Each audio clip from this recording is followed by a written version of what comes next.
দাও বৌমা, আমি খাবারটা বেড়ে দিচ্ছি।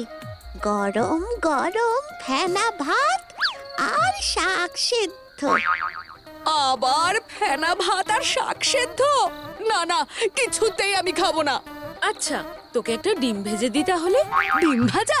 আচ্ছা দাও, কিন্তু কাল আমি আর এই শাক খাবো না বলে দিলাম। আচ্ছা বাবা, শহর থেকে ফিরে না হয় আমি মাছ নিয়ে আসব।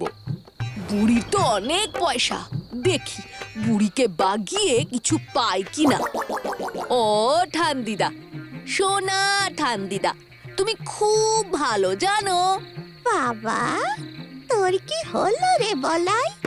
নিশ্চয়ই কিছু বায়না করবি। ও ঠান্দিদা, আমার খুব চিংড়ি মাছ খেতে ইচ্ছে করছে, কাল খাওয়াবে? সর্বনাশ, সে তো অনেক দামি। না বাবা না, ও সব হবে না। শয়তান পাজি ছেলে চিংড়ি মাছের জন্য আমার প্রতি ভালোবাসা উথলে পড়ছে।